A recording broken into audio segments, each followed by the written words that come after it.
Assalamualaikum warahmatullahi wabarakatuh. Kami dari kelompok 4 akan mempresentasikan tentang memori dan berpikir yang beranggotakan saya sendiri, Nuzul Insani, NIM 2007016001. Kemudian ada Fadia Nurul, NIM 2007016005. Kemudian ada Risman Mardana, NIM 2007016030. Yang pertama, pengertian memori.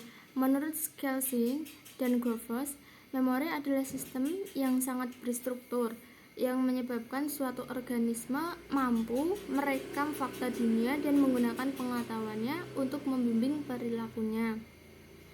Kemudian, memori adalah stimulus yang telah diberi makna, direkam, dan kemudian disimpan dalam otak manusia, sehingga memori memegang peranan penting dalam proses persepsi. Otak akan merekam stimulus yang ditangkap panca indera baik secara sadar maupun tak sadar. Kemudian ada proses terjadinya memori. Yang pertama, proses pengkodean atau encoding. Pada tahap ini terjadinya proses memasukkan informasi yang ada dengan mengubah sifat informasi ke dalam bentuk yang sesuai dengan sifat-sifat organisme seperti simbol-simbol atau gelombang-gelombang listrik tentu yang sesuai dengan sifat organisme. Yang kedua, ada proses penyimpanan atau storage. Adalah proses penyimpanan dari informasi yang telah diubah pada tahap encoding. Kemudian yang tiga, ada proses mengingat atau retrieval. Adalah proses mengingat kembali dari apa yang telah disimpan pada tahap kedua tadi. Kemudian ada proses mengingat, itu ada 4 cara. Yang pertama, recall, yaitu proses aktif untuk menghasilkan menghasilkan kembali fakta dan informasi secara kata demi kata atau verbatim, tanpa adanya petunjuk yang jelas. Yang kedua, ada reconnection, yaitu mengenal fakta agar lebih mudah daripada mengingat kembali. Kemudian yang ketiga ada reintegratif, yaitu proses merekonstruksi seluruh masa lalu dari satu petunjuk memori kecil. Petunjuk memori ini bisa berupa warna, bau-bauan, atau tempat. Yang keempat, relearning, yaitu proses menguasai kembali pelajaran yang sudah kita peroleh termasuk pekerjaan memori.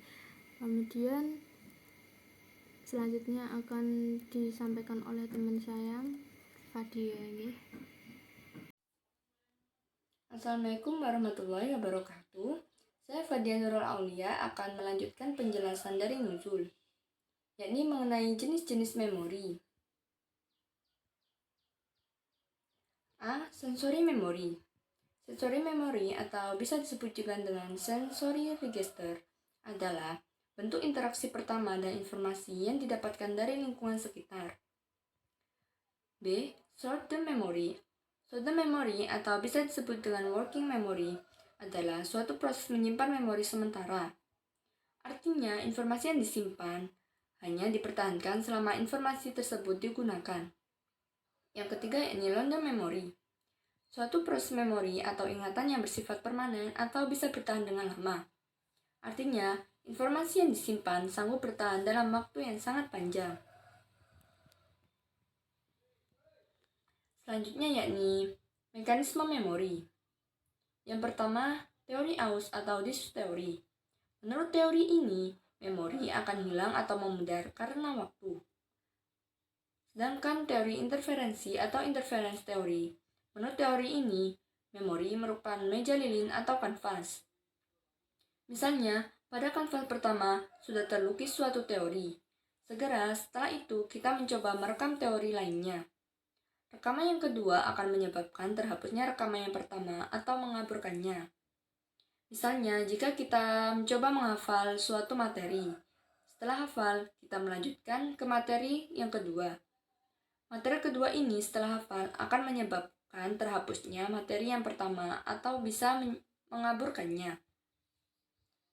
Untuk teori pengolahan informasi atau information processing theory, yakni informasi mula-mula disimpan pada sensori strong atau gudang indrawi seperti mata, telinga, dan lain sebagainya. Kemudian masuk ke short-term memory atau memori jangka pendek.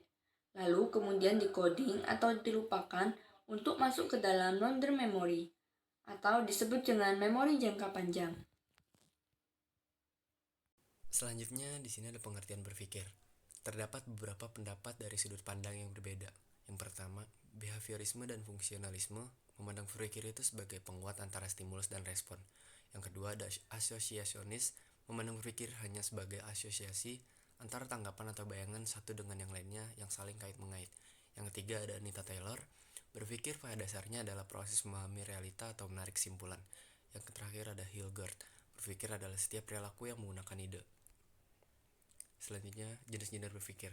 Secara garis besar, berpikir dibagi menjadi dua macam, yaitu yang pertama, berpikir austik, lebih tepatnya disebut dengan melamun, seperti fantasi atau menghayal.